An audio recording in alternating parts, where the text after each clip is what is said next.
what we did is think through kind of where is Ranney in its history, what is happening outside, and leadership clearly is most in need in great periods of change and great periods of uncertainty.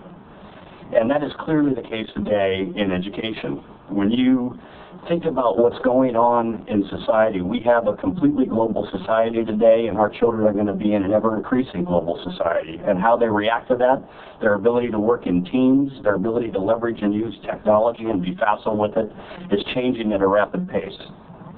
They have to understand also their kind of economic and social kind of imperatives as global citizens.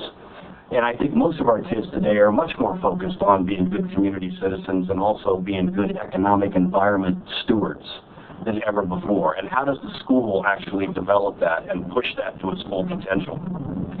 And I think probably most importantly for us in education and thinking through this leadership change, we have a much greater responsibility as a private school than ever before to shape what is the whole child, not just their minds any longer, but how do we actually shape their character, including this sense of responsibility to each other, the sense of responsibility to community, and the sense of responsibility to the environment. And it's not just because it's the right thing to do. Those are nice slogans you can read in the paper, but it's actually what parents expect today as a differentiator when they're paying for a private school education. There has to be something else than just the tutelage of the mind and how you grab a child and pull out their full character and make it come alive. And for us, that's what led to the discussion around who should we select as a new head on the basis of what has been a fantastic foundation built for 20 years by Dr. Sykoff, and before that by Margaret Mann, and of course the founding of this school under Russell Ranney.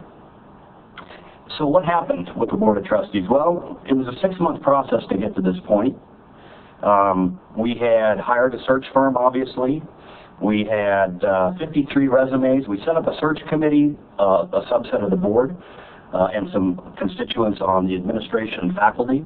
We had a constituency committee made up of other faculty members, students, and parents. We sifted through 53 resumes, 22 Skype interviews. We had 8 invitations to visit the school.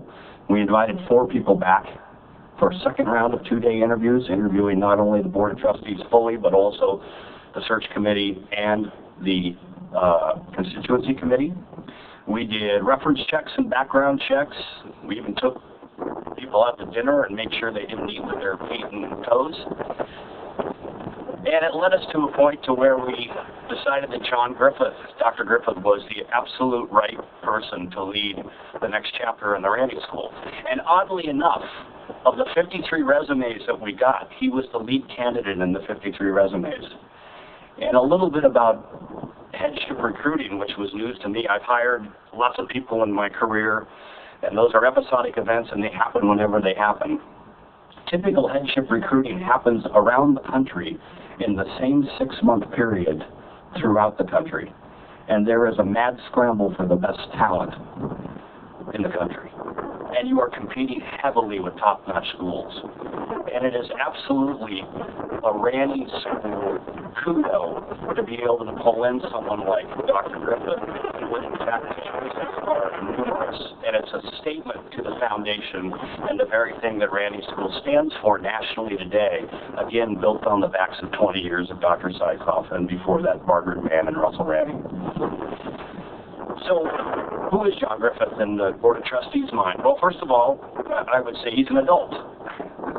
You know, Larry and I talk about this quite frequently. You don't hand over a child that you've nurtured and grown for 20 years to anybody other than an adult, first of all. And John has a wide range background in education. He's thoughtful, he's intelligent. He spent 8 years at Battleground Academy as a headmaster. He's a teacher, actually taught while being a head, and enjoys that. He's a student, a graduate of Middlebury College and Oxford. Born and raised in New Jersey, oddly enough, growing up in the Northeast, not in New Jersey, but born and raised here. And I'd say most importantly, in looking at his background, he's a leader. If you look at BGA, 2 successful capital campaigns, growth in athletics, growth in STEM program, growth in education, and the likes. And he's deeply connected to the foundation of learning, being involved in the National Association of Independent Schools and current on a wide range of things changing in education around the globe, which was important for us at Ranney, that someone took an outward view as well as an inward view, understanding the school. He also was interviewing us. This was not a one-way street. He had asked great questions, and I will tell you that I've never seen or never expected a transition period like the one we got here at Ranney with Dr. Sykoff and Dr. Griffith working hand in hand throughout the entire summer. And once we delineated who the finalist was and John accepted the job, they've been working hand in hand in this transition, not usually heard of in education. As a matter of fact, they're going to speak about it together at a national conference about how you do a transition right. And it speaks volumes about Larry's leadership and grace in handing over the reins to his baby, as much as it does about John's willingness to take the past and build on it and use it as leverage. And John, we couldn't be more happy to have you here as the head of Ranney School, the fourth head of Ranney School in its Ranney School history. And on behalf of the Board of Trustees, I want to hand you our emblem of the Ranney School, which we wear at every graduation as trustees and as head, and officially welcome you as head of school of the Ranney School.